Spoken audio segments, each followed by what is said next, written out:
नमस्ते दोस्तों, आज के वीडियो में हम इस बात पर चर्चा करेंगे कि बीएमएस करने के बाद आपको अपनी आयुर्वेदिक कंपनी खोलनी चाहिए या फिर अपना एक आयुर्वेदिक हॉस्पिटल खोलना चाहिए। ठीक है, तो ऐसे हम इन 5 पॉइंट पर चर्चा करेंगे। ठीक है, तो हमारा पहला पॉइंट है पेशेंट इंटरेक्शन। अगर देखो आप अपनी एक आयुर्वेदिक कंपनी खोलते हो तो उसमें क्या होगा कि तुम्हारा पेशेंट इंटरेक्शन कम होगा वर्सेस कि अगर तुम अपना हॉस्पिटल खोलते हो तो उसमें पेशेंट इंटरेक्शन तुम्हारा ज्यादा होगा। अब ये तुम्हारे ऊपर डिपेंड करता है कि तुम्हें क्या करना है। जैसे अगर तुम मुझसे पूछो तो मुझे जो है ना पेशेंट इंटरेक्शन में बहुत ज्यादा इंटरेस्ट नहीं है, बल्कि जबकि मेरे एक मतलब सीनियर हैं वो ये मुझे बता रहे थे एक दिन कि यार एक दिन मेरे पास में एक आंटी आई थी, उनको साइटिका था। तो फिर मैंने उनका ट्रीटमेंट किया और यार उन्होंने मतलब मेरी फीस तो दी ही थी, अलग से मुझे 100 रुपीज और देके चली गई। तो और उनको बहुत ज्यादा रिलीफ फील हुआ। तो दिस इज वॉट मतलब मेक्स मी हैप्पी।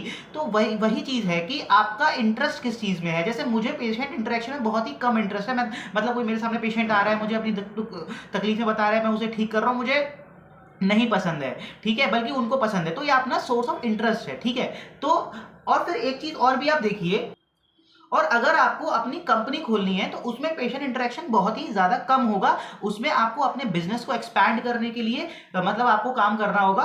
तो ये आपके ऊपर डिपेंड करता है। ठीक है, तो ये है पहला पॉइंट। ठीक है, आप दूसरा है मोर मनी, कि किसमें आप ज्यादा पैसा कमा सकते हैं। ठीक है, तो अगर हम देखें तो अगर आप एक अपना आयुर्वेदिक हॉस्पिटल खोलते हैं तो उसमें आप देखा जाए तो इट डिपेंड्स ऑन यू कि आप जो है वो 2 लाख भी कमा सकते हैं, 50,000 भी कमा सकते हैं, 3 लाख भी कमा सकते हैं। और मतलब उसके बाद मतलब उसको ग्रो करना काफी मुश्किल हो जाता है। लेकिन जो कंपनी अगर आप खोलते हैं तो उसमें आप ज्यादा अर्न कर सकते हैं। देखो अगर आपके पास ओपीडी है, ओपीडी में अगर आपके पास मतलब कितना ही पेशेंट आ जाएगा भाई, दिन का 30 पेशेंट 40 पेशेंट, उससे ज्यादा नहीं आ पाता है। ठीक है, जब तक कि आपके पास कोई एक्स्ट्रा ऑर्डिनरी स्किल ना हो, जब जो कि बहुत दूर दूर तक किलोमीटर और कई कई दूर तक के डॉक्टरों के पास नहीं है, या तो कोई ऐसी स्किल हो आपके पास। बाकी डेली का 30-40 आएगा तो आप कितना ही कमा लोगे, 2 लाख 3 लाख, उससे ज्यादा जाना मुश्किल है। ठीक है, लेकिन अगर आप एक अपनी आयुर्वेदिक कंपनी खोलते हो तो आप अपना जितना बड़ा डिस्ट्रीब्यूशन नेटवर्क बना ले जाओगे आप उतना कमा ले जाओगे। देखो पतंजलि, वैद्यनाथ, डाबर है ना, दूध पापेश्वर, ये सब बड़ी बड़ी कंपनीज, इनका रेवेन्यू 1000 करोड़ से लेकर लाख करोड़ तक है, जो कि शायद कोई एक हॉस्पिटल लाख करोड़ कभी भी नहीं कमा पाएगा, लेकिन एक कंपनी कमा सकती है। अगर आप माइंड मनी ओरिएंटेड हैं तो आप अपनी कंपनी खोलिए। अगर आप मनी ओरिएंटेड नहीं हैं, आपको पेशेंट को हील करके सेटिस्फेक्शन मिल रहा है और आप एक नॉर्मल लाइफ जीना चाहते हैं, ठीक है, तो आप जो है अपना हॉस्पिटल खोल सकते हैं। और अगर हम बात करें इनोवेशन की, थर्ड पॉइंट है हमारा इनोवेशन। देखो अगर आप अपनी कंपनी खोलते हो ना तो कंपनी खोलने में आपको आर&डी करनी पड़ेगी, रिसर्च करनी पड़ेगी। ठीक है, तो और आपको अलग अलग इनोवेशन करके नई नई ड्रग्स तैयार करनी पड़ेंगी। और जब आप ऐसा करेंगे तो अगर आप इनोवेटिव आपका माइंड है, जैसे मेरा कई बार मन करता है कि मैं भेषज रत्नावली खोलूं और उसमें जितने भी ड्रग्स हैं उसको बनाऊं, और कई बार कुछ ड्रग्स को चेंज कर करके मतलब एक नया फॉर्मूला तैयार किया जाए जिससे कि पेशेंट को प्रॉफिट हो, उससे फायदा हो, उससे है ना उसको पेशेंट को हील हो, क्योर हो। ठीक है, लेकिन अगर आप इनोवेशन, उसमें बहुत ज्यादा इनोवेशन है अगर आप कंपनी खोलते हैं तो। लेकिन अगर आप अपना हॉस्पिटल खोलते हैं तो उसमें इनोवेशन जो है काफी कम रह जाता है, क्योंकि आप पेशेंट पे बहुत ही कम एक्सपेरिमेंट कर पाएंगे। ठीक है, तो इनोवेशन इधर भी है लेकिन इधर काफी कम इनोवेशन है। लेकिन अगर आप अपनी कंपनी खोलेंगे तो आप बहुत ज्यादा इनोवेशन में आप जा सकते हैं। ठीक है, उसके बाद अगर हम पॉइंट नंबर 4 की बात करें तो इन्वेस्टमेंट यहां पर आती है। देखो पहली बात यह है कि अगर आप अपना आयुर्वेदिक हॉस्पिटल खोलते हो तो क्लिनिक भी खोलते हो ना, तो आपको बहुत मिनिमल रिक्वायरमेंट की आवश्यकता है। ठीक है, बहुत ही ज्यादा मिनिमल इक्विपमेंट की आपको आवश्यकता रहेगी।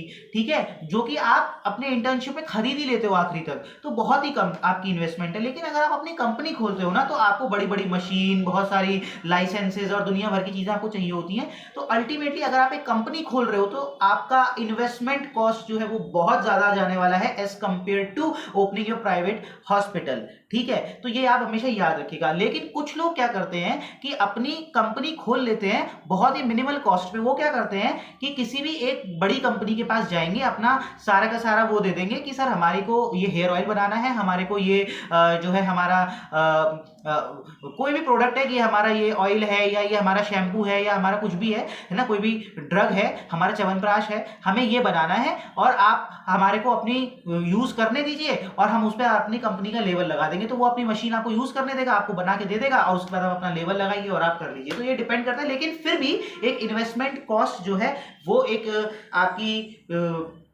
कंपनी में ज़्यादा लगती है as compare to your hospital. ठीक है, उसके बाद अगर हम बात देखें कि वर्क लाइफ बैलेंस की, किसमें वर्क लाइफ बैलेंस बहुत ही ज़्यादा अच्छा है, तो वर्क लाइफ बैलेंस जो है ना वो आपका एज अ डॉक्टर अगर आप हॉस्पिटल में काम कर रहे हैं तो उसमें आपका वर्क लाइफ बैलेंस बहुत अच्छा होगा एज कंपेयर टू कि आपका जो है वो वर्क लाइफ बैलेंस एक कंपनी में होगा। क्योंकि कंपनी आप कर रहे हो उसमें आपको टारगेट्स दिए जाएंगे कि इतने हमें इतना माल इतने समय में चाहिए, तो आपको दिन और रात मेहनत करनी पड़ेगी, पूरे पूरे दिन और रात आपको लगना पड़ेगा, तब कहीं जाके होगा। और अगर आपकी खुद की कंपनी है तो आपको 24 घंटे काम करना पड़ेगा, ये समझ लो। ठीक है, लेकिन अगर आपका एक हॉस्पिटल, एक आयुर्वेदिक हॉस्पिटल है तो आपको वर्क लाइफ बैलेंस है कि मुझे इतने बजे जाना है, इतने बजे आ जाना है, इतना पेशेंट देखना है, उससे ज़्यादा मुझे नहीं देखना। ठीक है, तो आपके पास ये चीज़ रहेगी। तो ये मेरे हिसाब से ऐसे 5 पॉइंट है कि अब ये पर्टिकुलरली आपके ऊपर डिपेंड करता है इन 5 पॉइंट्स को देखने के बाद कि आप क्या करना चाहते हैं। अगर आप जैसे मेरे जो सीनियर हैं उनको पेशेंट इंटरेक्शन चाहिए, उनको हॉस्पिटल में जाना चाहिए, उनको वर्क लाइफ बैलेंस चाहिए क्योंकि अपने मम्मी पापा को भी टाइम देना चाहते हैं, तो अगर आप ये, और उनको बहुत ज़्यादा पैसा नहीं चाहिए, ही don't require much amount of money, उनको ये है कि भाई मेरे को बहुत ज़्यादा पैसा नहीं चाहिए, मेरे को इतना चाहिए कि मेरा जीवन बढ़िया से कट जाए, तो आप you can go for this hospital. और अगर आप मेरे जैसे हैं कि नहीं मुझे पेशेंट इंटरेक्शन नहीं चाहिए, मुझे कंपनी खड़ी करनी है, मुझे बहुत पैसे कमाने हैं, मुझे वर्क लाइफ बैलेंस बिल्कुल नहीं चाहिए, मैं 24 घंटे मतलब मेहनत करने को तैयार हूँ, तो फिर आप एक कंपनी खोलिए। ठीक है, और ये डिपेंड आप पे ही करता है कि आपकी प्रवृत्ति किस तरह की है। ठीक है, थैंक यू।